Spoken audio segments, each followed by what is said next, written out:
안녕하세요. 저는 웹툰 작가 오세영이고요. 대표작으로는 네이버에서 연재했던 신도림과 광장이라는 작품이 있습니다.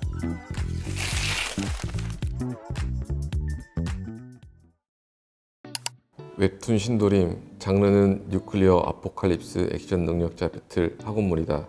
작가는 오세영, 2016년 8월 8일부터 2022년 7월 25일까지 매주 화요일 네이버 웹툰에서 연재하였다. 저는 2009년도에 삼천리라는 출판 만화로 데뷔를 했는데요. 졸업하면서 그냥 자연스럽게 그냥 이제 단편 말고 장편을 해야겠다는 생각이 들어서 눈에 띄던 게 그때 서울 애니메이션 센터에서 했던 지원 사업이었어요. 그 지원 사업에 작품을 냈는데 다행히 통과가 됐고 운이 좋게 출판사와 연결이 돼서 책이 나왔어요. 다른 특별한 계기는 없이 그냥 자연스럽게 작품을 하다 보니까 데뷔를 했던 것 같아요. 삼천리는 로맨스 스릴러물이에요. 실제 있었던 이야기를 바탕으로 이제 이야기를 꾸렸던 거고요. 1화부터 3화까지의 이야기는 실존 이야기를 다뤘고 그 다음엔 제가 창작해낸 스릴러로 진행되는 그런 만화입니다. 신도림은 제가 네이버에 투고했을 당시에는 쓸데없이 거창하게 썼어요. 무너진 지상, 무너진 기득권 아래 새로 세워진 기득권을 무너뜨리는 소년들, 아포칼립스물의 깨발랄한 소년 능력자 배틀물로 정의하면 될 것 같습니다. 배틀물 치고는 캐릭터마다 예상되는 포지션과 실제 역할이 매우 다른 경우가 많다. 가령 주인공의 파티 경우 메인 딜러일 줄 알았던 천둥이 탱커라던가 가장 탱커처럼 생긴 전보가 사실은 스페셜 딜러라던가 판코의 경우 서포트 관련 능력이 메인 딜러에게 있는 등 클리셰를 깬 캐릭터의 디자인이 독특하다. 클리셰를 깬 경우는 주인공 두 명이 가장 그 클리셰를 깬 것처럼 보이는데요. 어렸을 때 봤던 애니메이션이 되게 영향이 컸던 것 같아요. 신비한 바다의 나디아라는 애니메이션이 TV에서 방영했었거든요. 근데 저는 거기에 주인공 이야기를 기다리는 게 아니라 작은 해적단 같은 애들이 나와요. 그 캐릭터들이 되게 독특했거든요. 한 명은 등치가 큰데 지능이 좋고 똑똑한 캐릭터였고요. 또 한 명은 깡마른 친구인데 오히려 힘을 쓰는 액션을 하는 그런 캐릭터였어요. 그래서 거기서 제가 착안을 해서 두 캐릭터를 짰고요. 그리고 나머지 주요 신도림의 인물들은 다 제 주변 지인들을 가져다 썼어요. 그래서 조금 더 각자 개성이 사는 캐릭터를 만들 수 있었던 것 같습니다. 작품 광장은 한국의 액션 누아르 웹툰으로 스토리는 오세영, 작화는 김균태가 담당했다. 2020년 9월 11일부터 2021년 11월 19일까지 매주 토요일 연재되었다. 광장은 주인공 남기준이라는 캐릭터가 동생의 죽음을 맞이하고 복수하는 과정을 그린 작품입니다. 쉽게 설명하면 누아르라는 장르의 냄새를 낸 작품이었어요. 먼치킨 액션 웹툰이라고 정의하면 될 것 같습니다. 네. 이 작품을 기획했을 당시에 제가 신도림 1부를 마무리하고 있는 시기였거든요. 근데 그 시기에 네이버에서 큰 공모전을 열었어요. 옆에 있던 동료 작가가 물어보더라고요. 이 공모전에 어떤 작품을 낼 거냐 해서 저도 모르게 툭 나온 작품이 광장이었어요. 글을 몇 줄 적어보니까 지금 만들지 않으면 그 감정이 사라질 것 같았어요. 그래서 빨리 만들어야겠다 생각을 했고, 제가 신도림을 아직 다 끝내지 못한 상황에서 작품 두 개를 그림까지 그리는 건 물리적으로 불가능했거든요. 그림 작가를 찾아서 진행하게 됐습니다. 광장은 빠르고 시원시원한 전개로 네이버 웹툰 누아르물 중 평이 좋아 영화를 기대하는 사람이 많다.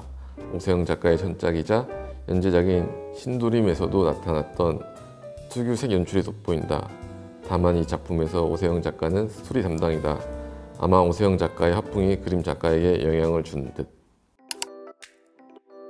아무래도 제 화풍이 느껴진다고 하는 거는 글만 쓴 게 아니라 캐릭터 디자인에서 콘티까지 제가 담당을 했었어요. 그래서 그런 느낌이 나온 것 같고요. 그리고 그림 작가 입장에서는 좀 최악의 조합인 게 뭐냐면은 제가 그림을 그릴 수 있는 글 작가였던 거예요.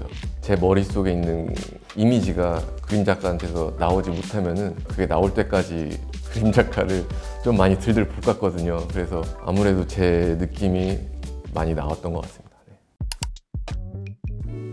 제 만화가 좀 그렇게 특징을 가질 수 있다고 생각하는 거는 어렸을 때 봤던 만화가 조금 남들과 달랐던 것 같아요.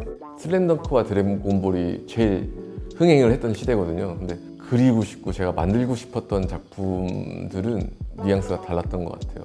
개성이 강한 비주류는 아니어도 완전 주류는 아닌 그런 작품들을 되게 많이 따라 했었어가지고 남들이 보기에는 다른 개성이 있는 작품을 제가 그린다고 생각하는 것 같습니다. 저는 신도림이란 작품에서 땡전이란 캐릭터를 제일 좋아해요. 신도림에 나오는 수많은 캐릭터들을 제 주변 지인을 통해서 디자인하고 만들었는데 땡전이란 캐릭터는 유일하게 제 머릿속에서 나오고 다 만들어낸 캐릭터예요. 어떻게 보면 유치할 수 있는 이 낭만이란 단어를 진짜 멋있게 만들어주는 캐릭터예요. 이 낭만이란 단어가 없으면 안 되는 그런 캐릭터라서 가장 좋아하는 캐릭터입니다. 광장이라는 작품에서는 제가 춘식이란 캐릭터를 되게 좋아해요. 신도림과 또 정반대로 이 춘식이란 캐릭터는 유일하게 실존하는 인물을 디자인했어요. 커피숍에서 차를 마시다가 이 춘식이란 캐릭터 어떻게 디자인하지 하고 있었는데 옆에 춘식이가 앉아 있더라고요. 아, 이 사람 그리면 되겠다 해서 정중하게 부탁을 하고 사진을 찍었어요. 진짜 여러 각도로 다 찍었어요. 머리 스타일, 옷 복장, 사이즈감, 그 얼굴 표정 다양하게 사진 찍어서 디자인을 했거든요. 그래서 애착이 가기도 하고 남기준이라는 주인공 캐릭터를 엄청나게 돋보이게 먼치킨 캐릭터를 더 먼치킨스럽게 만들어주는 캐릭터고 엄청난 희생을 해요. 그래서 좀 고맙고 애착이 가서 가장 좋아하는 캐릭터입니다. 전작 광장의 프리퀄을 지금 기획하고 있는 단계고요. 이것도 댓글에서 나왔던 내용인데 사람 패는 전문가라고 하더라고요. 그래서 저도 잘 아는 것 같아요. 제가 액션물을 잘 그리는구나 내가. 그래서 많은 장르의 액션물을 하고 싶어요. 무협 장르도 한번 해보고 싶고 학원물도 좀 생각해둔 게 있고 먹고 맛있는 이야기도 한번 써보고 싶어요. 어떻게 잘 하느냐가 관건인 것 같아요. 네. 매 순간 저한테 바뀌어요. 이게 10대 때는 이 만화라는 게 그냥 놀이였어요. 그냥 친구들이랑 좋아하는 걸 얘기할 수 있는 놀이였고요. 20대 때는 오만한 생각을 만들어줬고요. 불안하게 만들었고요, 저를. 그리고 되게 고통스럽게 만들었고 거기서 또 희망을 주는 게 저한테 만화였어요.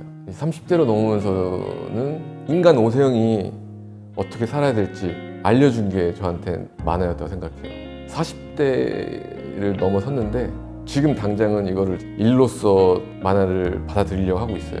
지금은 그렇게 생각하는데 아까 얘기했던 그 20대 때 제가 오만한 감정이 있었다고 했잖아요. 그때 당시에는 자신감이었거든요. 제가 이 시기가 지나고 나한테 만화가 40대에 뭐였는지 그때서야 알 것 같아요. 매번 바뀌는 게 저한테 만화 같습니다. 이런 얘기를 많이 하더라고요, 작가들이. 너는 넘버원 작가가 될 거냐, 온리원 작가가 될 거냐. 넘버원은 못 될 것 같아요. 온리원, 온리투는 될 수 있을 것 같아요. 이미 포지션을 그렇게 잡았기 때문에 앞으로 독자들이 그렇게 생각해 줬으면 좋겠어요. 네. 기억에 남는 댓글이 있으실까요? 광장을 그릴 텐데 남기준을 살리지 않으면 네이버 본사 앞에 가서 똥을 싸겠다 이런 것도 있었고요. 저희 집 주소를 물어보시는 분이 상당히 많았어요. 그게 되게 기분 좋았어요. 예.